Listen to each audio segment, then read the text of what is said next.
Natasha, what's your view on all this?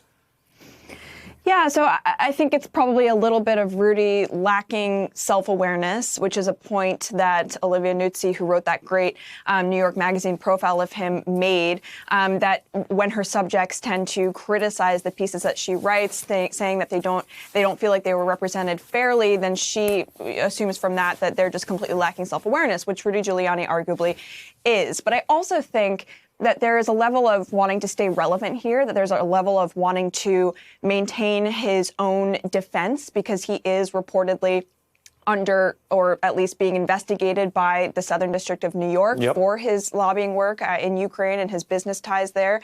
So I think it's a little bit of self-preservation, but at the same time, you know, he wants to stay within Trump world. And so he's kind of dangling all of his options here.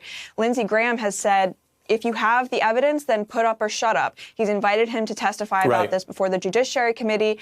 And Rudy Giuliani said again in this kind of rambling statement that he gave to reporters from Mar-a-Lago that he doesn't have all of the evidence yet, that he's still waiting for it all to come together, and he will do it, present it in the proper forum once the time is right. So what does that mean? We don't really know exactly. Well, and Natasha raises the other point, which is for anyone watching saying, okay, Giuliani and the Giuliani circus, as it sometimes appears, this is bigger than that because his paying clients linked to Ukraine were indicted. He's blasting in that same magazine article we mentioned as, quote, idiots, the people who fill the job that at the office he used to run. And this goes to something else, and loyal Beat viewers may remember, we gathered many of the former U.S. attorneys for that Southern District recently. We invited, of course, Mr. Giuliani. He demurred, John, and you served in that office, as I mentioned. And I want to play something that a very straight arrow U.S. attorney for the Southern District, Benito Romano, who served in the period right next to Giuliani, what he said point blank when we asked about this investigation, and you'll be able to hear some of the crowd's response as well from this Beat event. Take a listen. As the person who replaced Rudy, I have to say he should be treated the same way anyone else would be treated.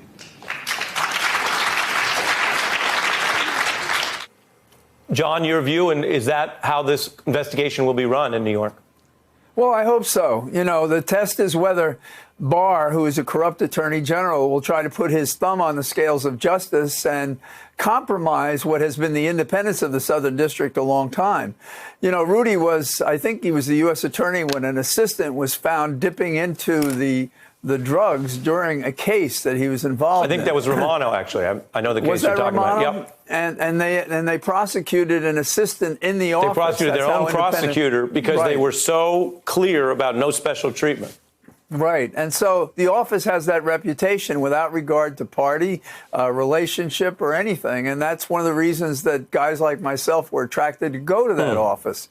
And the question, and it's a serious one in this administration, are they able to resist the power of Barr and Trump and others who have compromised, in my opinion, Mueller and others who would be straight shooters and who would fight for what's right and just and lawful. And we're in a lawless time now. And we keep talking about the president being not above the law. Well, he is above the law. Nobody has chased him for what he's done.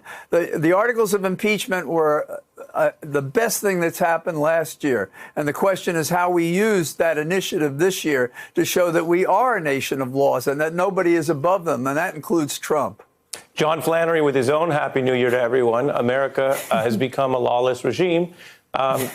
Think about it and make up your own mind. Well, it's true. I believe it's true. I know you do. I believe it's true. You and I, we cross the street, we'll get a ticket. But this guy can commit the highest crimes and misdemeanors, and nothing happens to him. The people around him, Barr's not impeached. Pompeo does what he does. I mean, what is the end of it? We can't have a lawless nation. We cannot be both just and free if we're lawless. It can't happen. John Flannery, Natasha Bertrand, appreciate both of you. Hey, I'm Ari Melber from MSNBC. You can see more of our videos right here, or better yet, subscribe to our YouTube channel below. You could have been anywhere in the world, but you're here with us, and we appreciate that.